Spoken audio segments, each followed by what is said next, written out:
the study that that Kathy started for us last week is a little bit different than what we're used to studying from the books of the Bible. This particular study is really about our denomination and the Christian Church Disciples of Christ.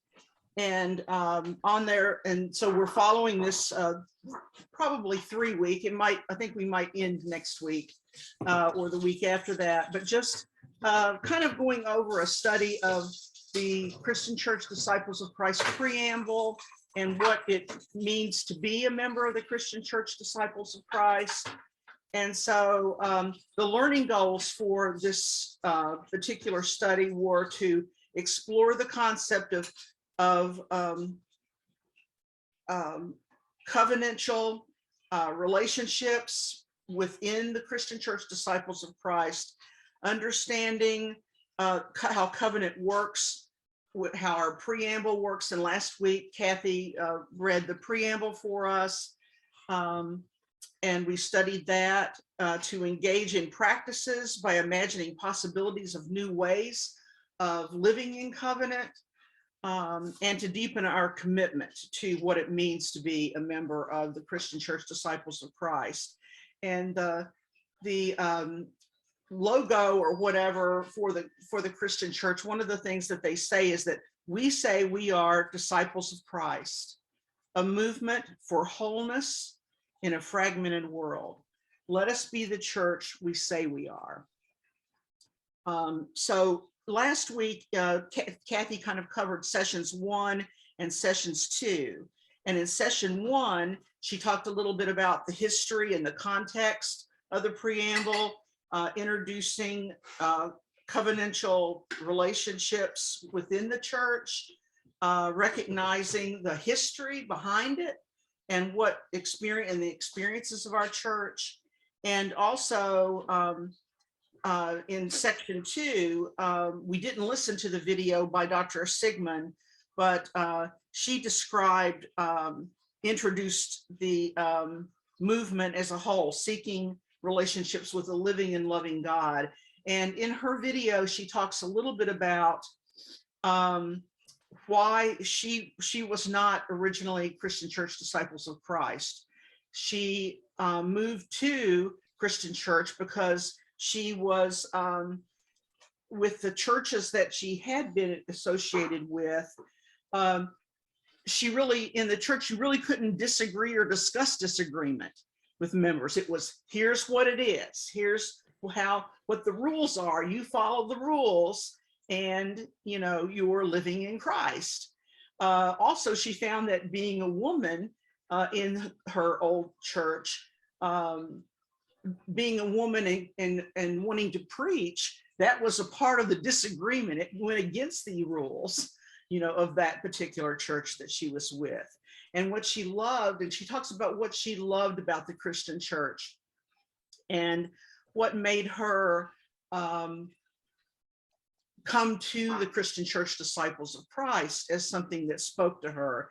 And she says the most important thing was with the Christian Church Disciples of Christ, there's no creed but Christ. Okay, and I think that some of us have heard that before.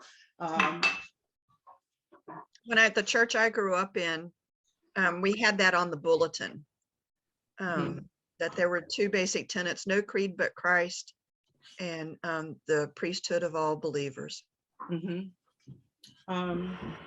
She said that with the church, the covenant is a living and loving promise that the church is one of a few bodies seeking to follow. She felt, when I say the church, I'm talking about Disciples of Christ now, one of the few bodies seeking to follow a living God in word and in deed.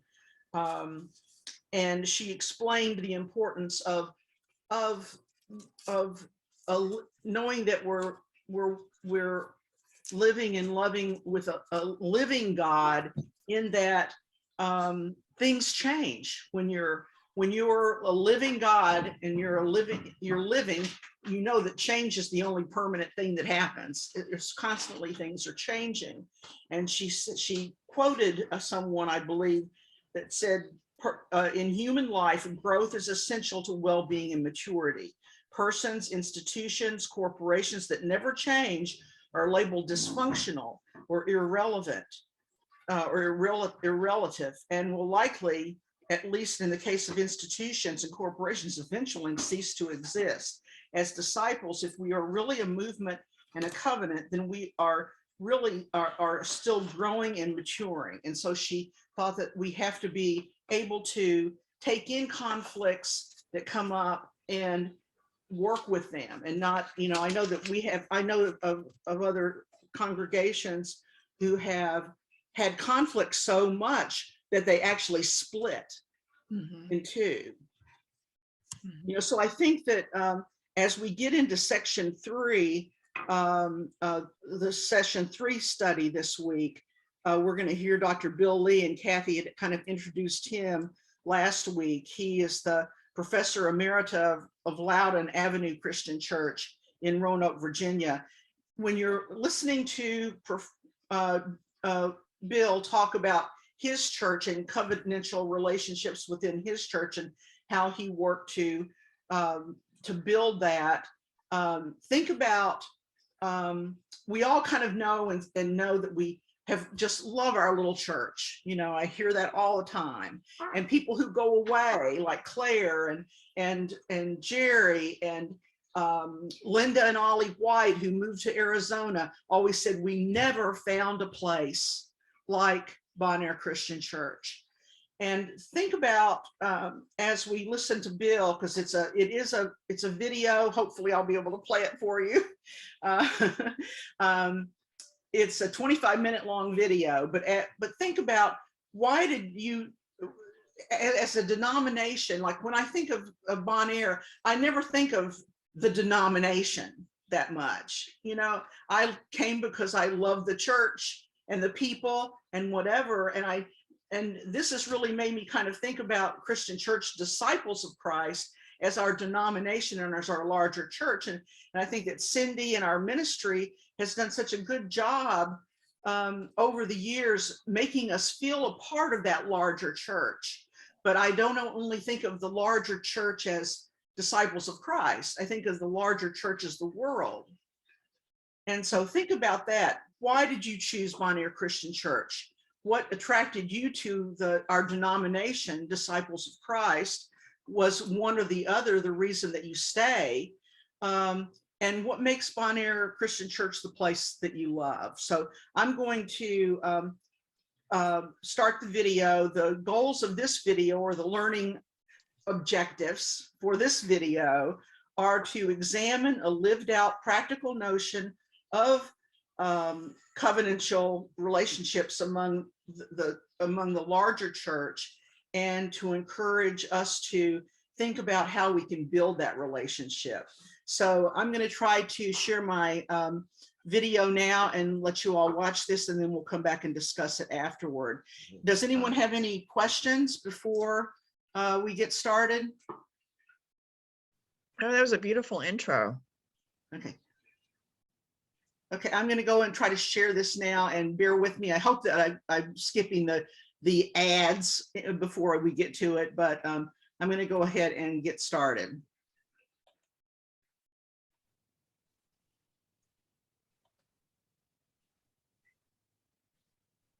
There he is.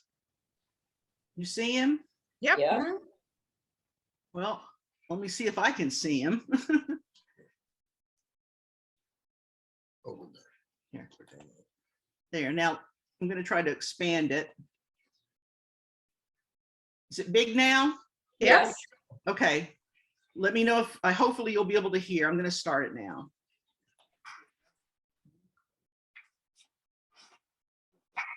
Well, good evening, everybody.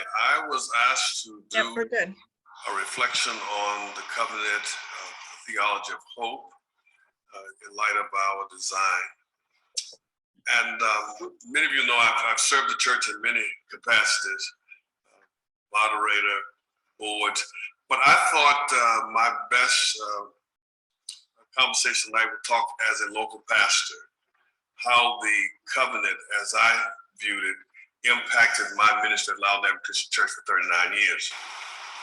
My disclaimer is that I was not born, I'm not a generational disciple. I came to the church in 1975, served with Alvin Jackson as a youth pastor and then as associate for a year. Alvin resigned, I became pastor in 1977, September 77. As I got to know the congregation and got to know the people, I discovered that based on what I had been reading, had been told to read, and the policy of the Christian church, that I was in conflict, or better, they were in conflict with me. They were a traditional disciple church, but what I had read and what they were telling me wasn't quite evening out. So I decided to meet with the elders and say, look, why don't we together read certain information, let us study together the Christian church as I'm being asked to do, so that we're on the same plane, we're working at this thing together. So I had, in our regular monthly elder meetings, I stumbled upon what was called the preamble. I had never heard of that. I read the preamble, ended up reading the entire design. At that time, it was the provisional design, but when I saw it, and then it became the design. But the preamble caught me, and especially the line where it talks about the fact that in God's covenant of love, we are bound to one another. That made a lot of sense to me. So I talked with the elders, I said, you know, I think this is the kind of church we're supposed to be. And how can we incorporate this in the full life of the church? So we talked about it. So I asked, could I use this in board meetings as a way of talking to the board? So we did the preamble with the board. I did it in elders and deacons meetings. I kept playing around with this thing because it made sense. I said, gosh, I think if we might have a church that works together, pastoring people, if this is what makes us work together. So that went well, but that was a small sampling of the congregation. So I said, how can we use this so that everybody gets it? So we used to do a litany every Sunday. So I asked the board and elders, why don't we incorporate what is the preamble into what is the Affirmation of Faith? Now, I got that from Ronald Osborne's book, The Faith We Affirm, which I later used as a teaching tool to the whole congregation and to my elders and to the board. I think this works. This is the faith we affirm. This is who we are as disciples. So beginning, I think the spring of 1978 until I retired October 23rd, 2016, every Sunday at Loudon Avenue Christian Church, we recited together the preamble, which is the Affirmation of Faith. So I decided, well, this may be the best way to do catechism.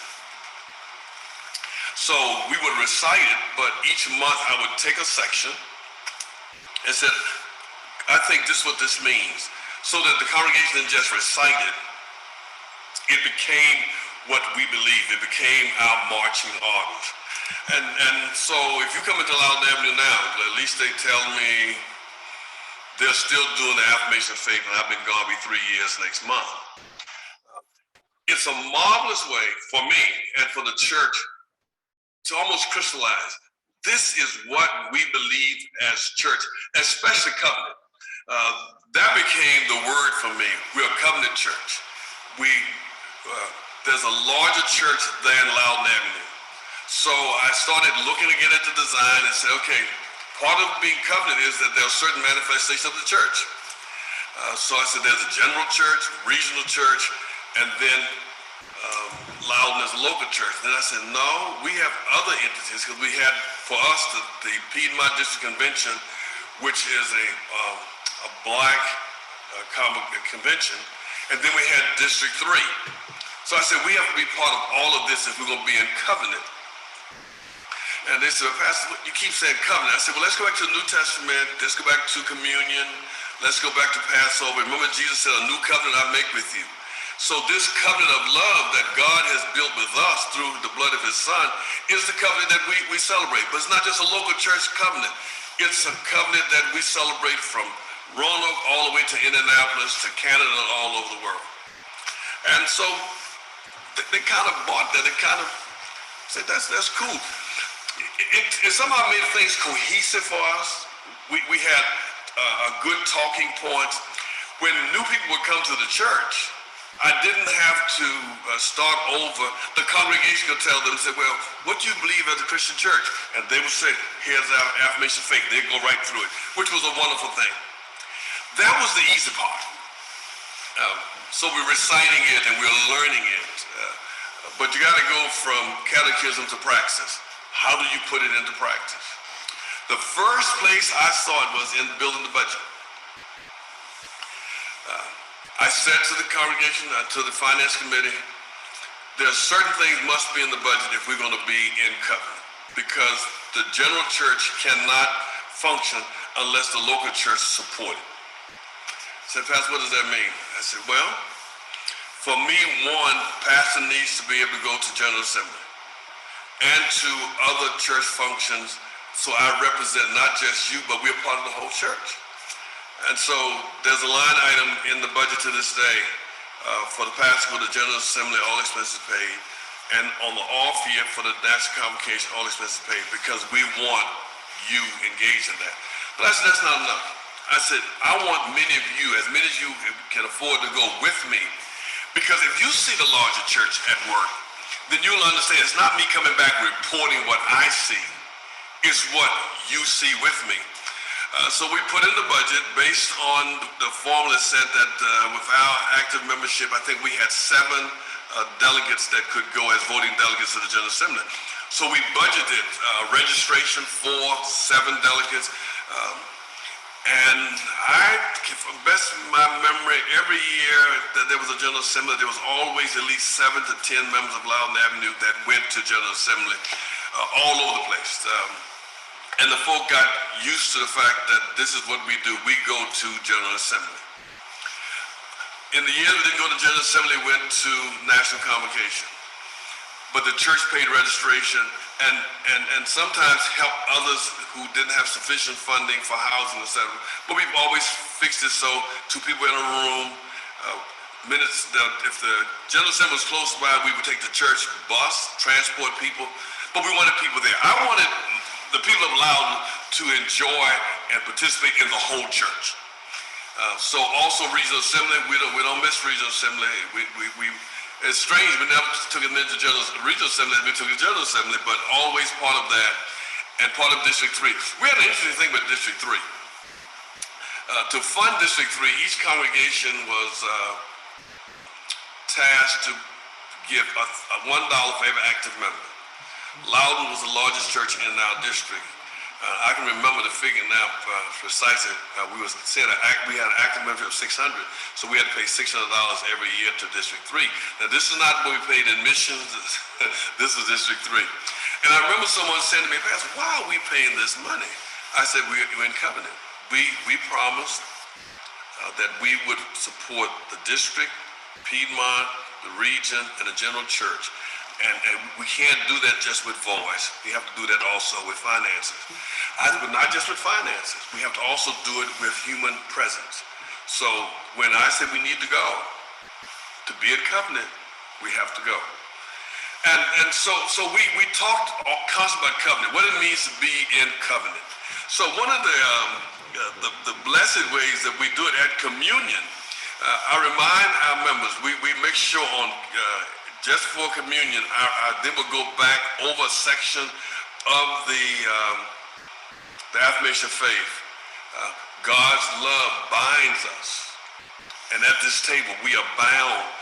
No one has to make us. No one has to force us. No one has to twist our arms. We do this because we love God. We love each other. We love our church. And so that has worked well throughout my ministry. That part was in the budget. Then I said we need to go a step further. The church asked each of us to support basic mission finance, mission funding. And we need a formula. The church needs to know that Loudon is going to give a certain amount every year. So we came up with what we thought was fair and equitable for us. We put it in the budget. That was a big step for us. And then we did every special day offering. I would write a letter to the congregation explaining the special day offering, why we did it. So if it had anything to do with higher education, I listed every institution that was affiliated with us. If it was Week of Compassion, we'll let them know all the things Week of Compassion would do, all of the blurbs that come out. Thanksgiving, Easter, and Christmas. We did that every year, but not before the letter preceded it. And then pushing them when we had a website, then I would push them, you can go to the Disciple website and see these things yourself in more detail. So at our church, Thanksgiving, Christmas, Easter, they know that part of covenant is that we participate in these offerings, and then on top of that, we give our basic mission money. It has worked wonderfully well for us. So the church knows that there's a church beyond Roanoke. There's a larger church. So one of the most interesting happened to me, you stay in church a long time, you go through these changes. So in a board meeting, one of the newer members said, Pastor, I need to know, what is our return on investment for all this money we're giving away? I had never heard anybody ask for return on investment in church. But fortunately, because I try to stay attuned to the church, I could quickly say, let me walk you through some stuff. I said, you hear me talk about the fact that I have standing. And so let me explain that further for you. Standing is the gold star, is a seal of approval, such as a lawyer passing the bar, the doctor passing his medical stuff, and there's an entity that says, this person is fit to do their work. I said the General Church in Indianapolis, through DHM, says that you have a pastor who is fit to be a disciple pastor. We stand behind Bill Lee. He is credentialed. I said, that's a big deal. They said, oh. I said, now, y'all pay every quarter my pension to the pension fund, which means that at the time I come to retirement, I have a retirement pension. That's a benefit. That's part of covenant. The church says that if you do that, they will guarantee that when I get to retirement age, that your pastor can retire. You don't have to worry about whether y'all were equitable and fair with me. I have a pension. I said, wow. I said, let me tell you something else about that. If I'm disabled, you don't have to worry. I'm taken care of by the pension fund. And then I shared with them that our secretary had gone out on disability twice during my tenure, and that the pension fund paid her pension. The church did not have to pay that while she was out.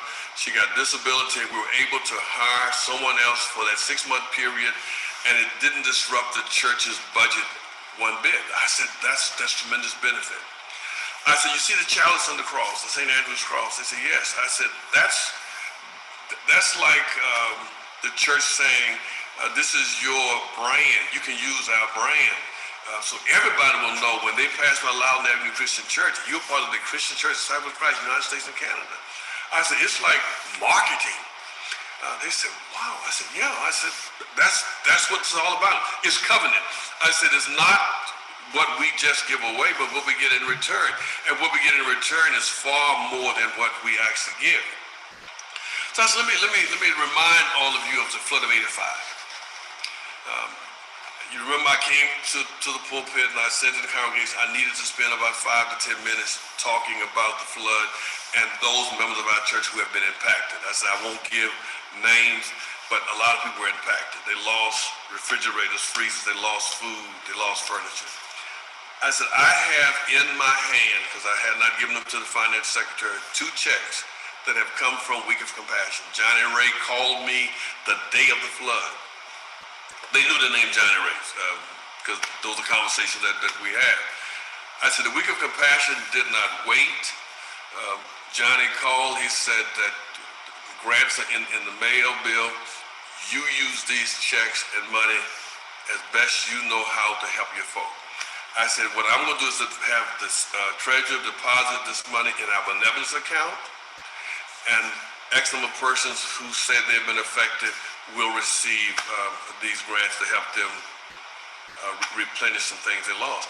I said, that's what a covenant church does. I said, now, many of you won't know Johnny Ray if you saw him, but you know week of compassion. And you see how compassionate they are to us. I said, that happens all over the country. Every time there's a disaster, this happens. I said, but here's the key for us. I asked you to participate in the Week of Compassion offering before there is a disaster, because we have to have accumulated funds so that whenever something happens, it's done.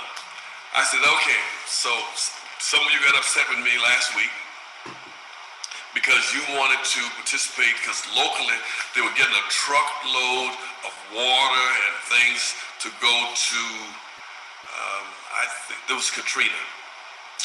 I said, you could participate, but I would not be doing a special drive.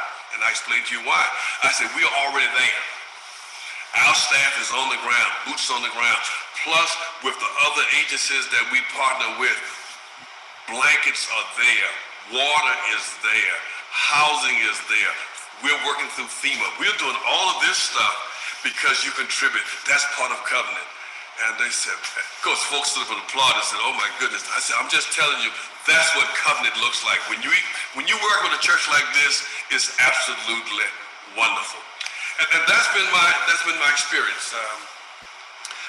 I just think covenant is the way. No one twists your arm. Nobody forces you. This is a volunteer thing on our part. It's a love act. It's what covenant is. No one is going to take anything from us if we don't. But I assure you, we'll miss out on a great deal if we don't participate. So that's why we are engaged in covenant. It's a marvelous way to do church.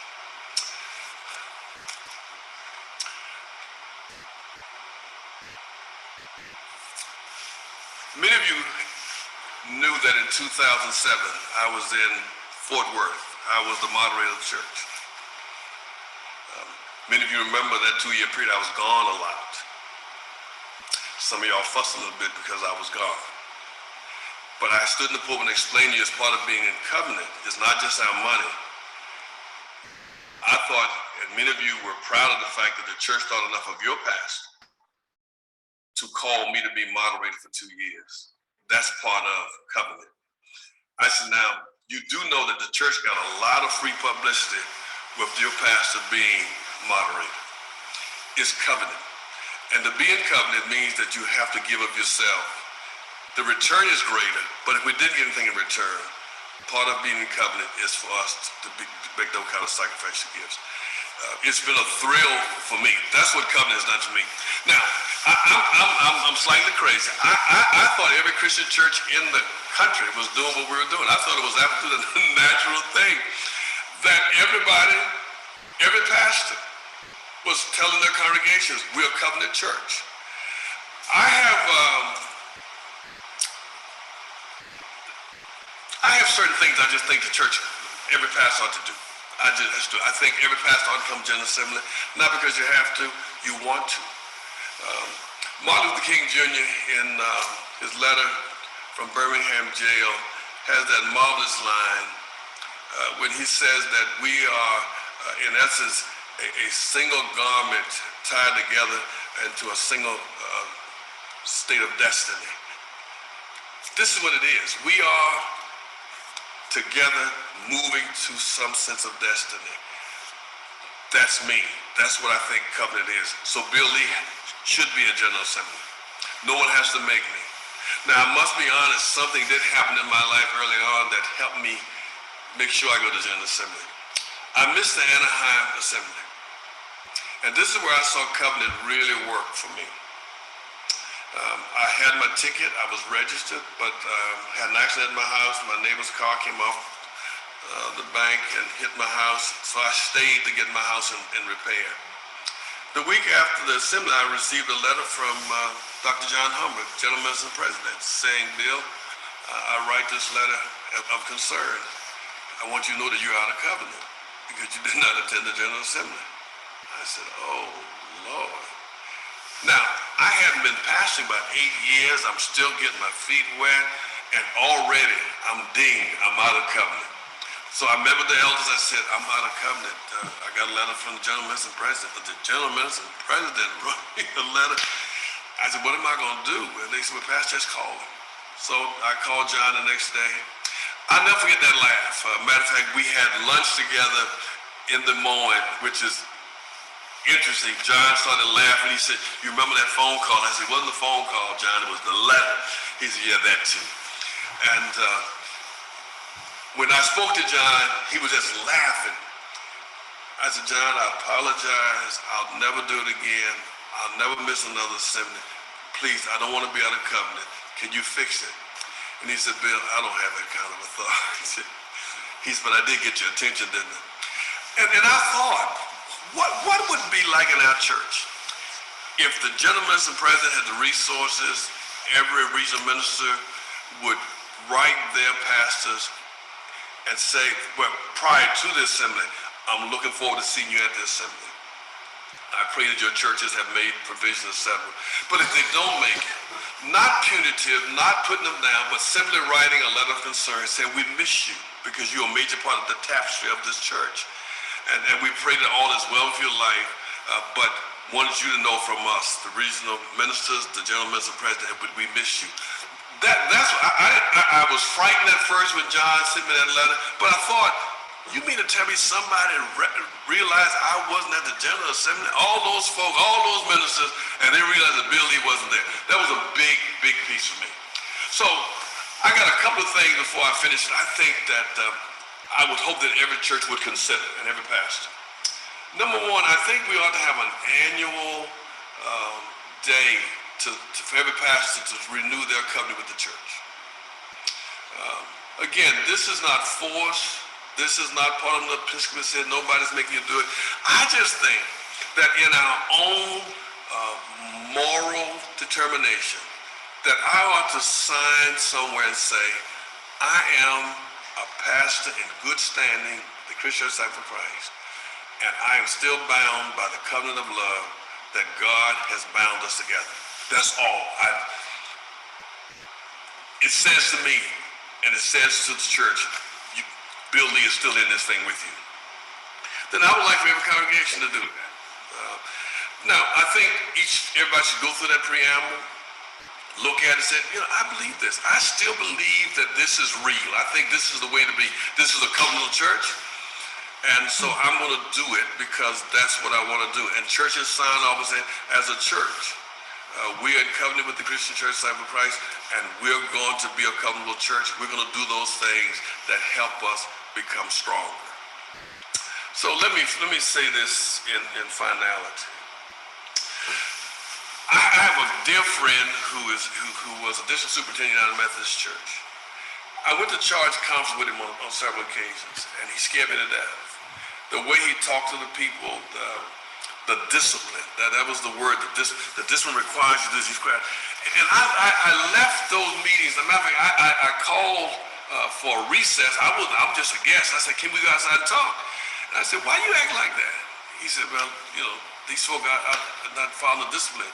And I've been nice to them, but now I got to bring the hammer down. I said, but you sound cruel. He said, Bill, it's not cruel. These folk need to understand they got to pay their claims. They got to do it. I said, wow. He said, y'all don't do this? I said, no, we're a covenant church. And y'all stay in business? I said, yeah, we stay in business because we got enough people who believe that you don't have to cuss us out or beat us up, that we will do what is right by the church because we're a covenant church. So for me, I don't want a bishop. I don't want a pope. I don't want anybody strong-arming me. But because of covenant, because of the blood of Christ that runs through my life and the lives of those whom I love, Bill Lee will be in covenant. And if I ever pastor again, the church where I pastor will know the affirmation of faith, the preamble, and we'll be in covenant together. Thank you.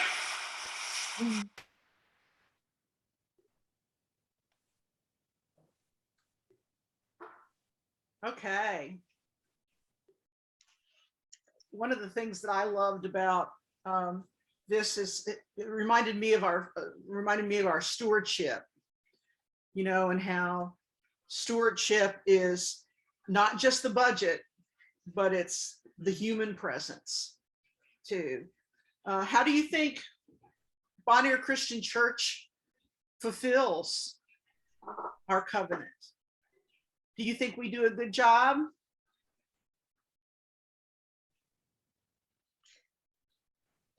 I do, but I think we could do better. You know, I just took a look at our budget, and for outreach, you know, for community outreach, church and community, we have like Chasm and Caritas and community projects, Habitat, Micah Project, the Healing Place, Virginia Institute for Pastoral Care, Youth Life Foundation, which totals to about $3,000 of our budget. But in world outreach, with Christ Mount and Craig Springs and District 5, District 7, Lexington Theological, almost $29,000. Well, the big part of that, and that there's another line, Disciple Mission Fund.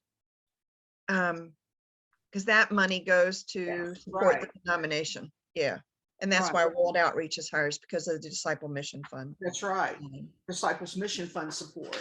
And then he also mentioned the pensions and things like that for our thing. So, you know, it seems like that even though we might not use the word covenant a lot, it seems like that when I hear him talk and I think about Cindy and David and the church since I've been with Disciples of Christ, that they've done a really good job of making us feel a part and having a responsibility and a covenant with the whole, you know, of the church. And one thing that irritates me in some ways and doesn't in others is how much money is spent for outreach that never goes through that budget. Because there's a line item, just to pull it out of the air, for feeding the men's homeless shelter. There's like $150 there. Well, that might feed it for 1 month. Right. But our members give out of their own pockets, so that, you know, 12 times that much money is actually given for outreach for that one line item. That's right. And and there's pros and cons to changing how we do things so that it more accurately reflects what is spent. Yeah, Joe, you mentioned you thought we might do better. You have any thoughts there on that? Well, I think we can always do better. We can always make an extra effort. We can always do something more. I've noticed over the years that there's been declining interest in certain programs, and that are not what they used to be, and kind of hills and valleys about different things. In those cases, I think we need to look for something else that has a compelling reason that will generate, you know, a lot of interest and participation in things. I think the refugee family in Charlottesville, unfortunately, because of a lot of our age and the distance and abilities, there has not been very much participation on the actual going to Charlottesville. But Well, I think there's been a number of gifts. Is that correct? there have been a number of gifts, but I cannot tell you how many hours that Tom Snodgrass and Clay Boyd have spent in Charlottesville. They are there now. Right. The two of them, but I think, Joe, the point you're making is the number of people who have been involved. I think that was kind of a challenge to us, because we were looking at the list of things that needed to be done, and it looked like you really needed a plumber. It looked like you really needed someone who we would go there and we couldn't. What could we do? Right. You know, and in retrospect, it has not been handled well, because that job was beyond the capabilities of most of the people in the congregation. Tom actually has called our handyman, and our personal handyman has gone up there once and will go up at least one more time. Yeah, and I think that But- that was what we saw from the beginning, that you Yeah, really needed to, we needed to put the funds together to get someone who knew what they were doing. Yeah, I think the Yeah. process could have been approached differently, and that was done beyond what we could do. But I don't think we should be critical of that. I think No. we should be thankful for what's. Yeah, that we're able to. Right. But I myself, I was confused by the things. I mean, Susan knows me, and I'm, like I say, you got to do this before you do that, and you have to do the other thing, and I couldn't see order to it. But now's not time to criticize that. Is that we should revisit that and go back to Joe and say, how can we do that more efficiently? And it may be that some of this funding we're talking about is we might not have the skills to be a plumber, but we could hire one. Yeah. And we could organize the people who really know how to do it and do it efficiently, and they in themselves say, well, I'm in covenant with you and I'm going to give you a reduced price, or I'm going to pitch in and do this or whatever. But that's a whole separate issue. Any other, What I really got out of Bill's message here, one of the things is, I always think about, I haven't really got my plan together yet about Susan bought a book that says you're dead now, what, so we got a plan. All this stuff. And I always, when I think about where do I want some of my money to go, one of the first things that comes to my mind is the Red Cross or someplace like that when the crap hits the fan, you see that Red Cross truck there pulling up right away. I don't, it's my own fault, but the week of compassion, I don't think is, to use Bill's words, I don't think we have promoted or what was advertised or whatever the thing is. I don't see that Disciples logo plastered all over the place. And it sounds like we do really good work. And I'm ashamed that I don't know that to the extent that I seem to know it now through that conversation. Yeah, for years I've said that Week of Compassion is one of the best things the denomination has going for it. Yeah. We're not big enough to have the vans with the logos to show up. Yeah. But as Bill described, when there was a flood in Roanoke in 85, and he got a phone call right away from Week of Compassion. Yeah. That still happens. Johnny Ray has since retired, but Week of Compassion, after the tornadoes hit in Kentucky, Week of Compassion was immediately in contact with the regional office in Kentucky, with the local congregations. What do you need? What can we do? And Week of Compassion participates in a couple of international interfaith organizations, Church World Services, and a couple of others, to respond in a similar manner to disasters around the world, not only in terms of disaster recovery, disaster response, but also long-term recovery.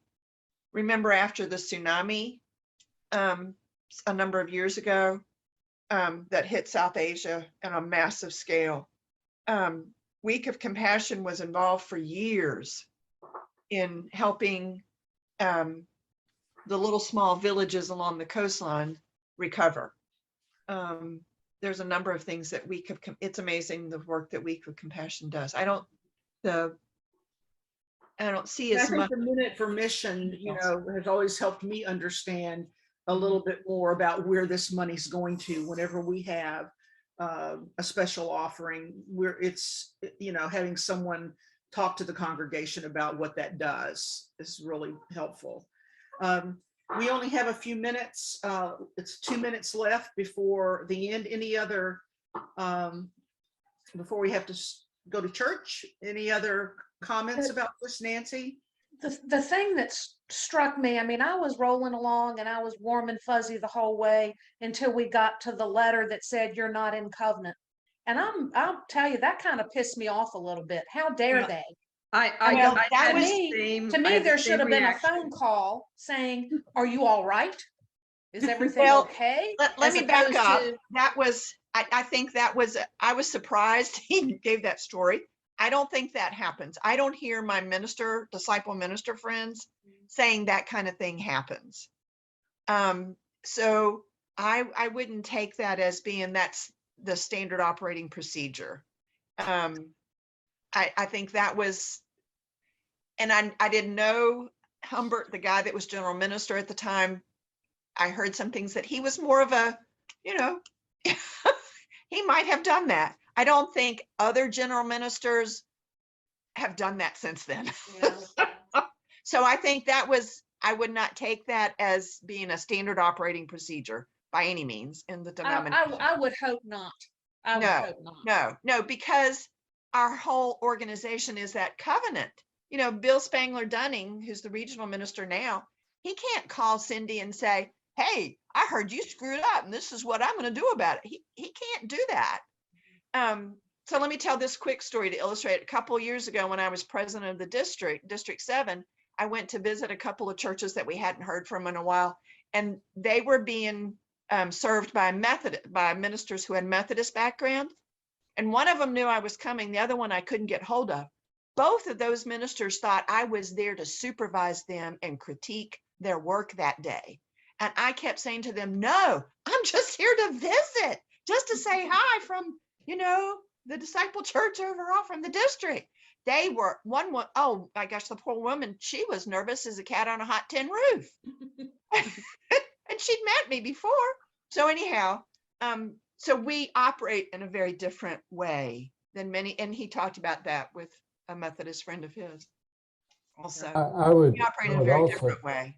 I would also say I wouldn't be too worried about our church not being there with logo and flag and all that. I mean, Christ did kind of talk about, you know, don't let the right hand know what the left hand's doing. And I would suspect at our church, there's a lot of funds going a lot of places that people don't talk about. So, you know, I'm just throw that in while we're discussing this whole thing. Harold, I agree with you about not needing to have a flag in a way and so forth. My whole comment about that was just the awareness. Just it's like makes me more aware that a lot more good work's being done than I even realized. Right. There is. And unfortunately, we're a smaller denomination, but there's a tremendous amount of work that is being done.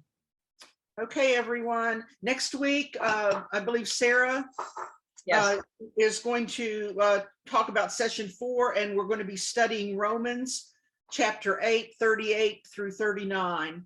I'm sorry, chapter 8, verses 38 and 39, and possibly even finish up the study then. And I sent the email to you guys with the link to the study. Okay. So, right. And do remember, on the homepage of the church, there is a link to a web page that has our study materials and all of the videos that we record for the session. right. And that's what I sent you a link to also.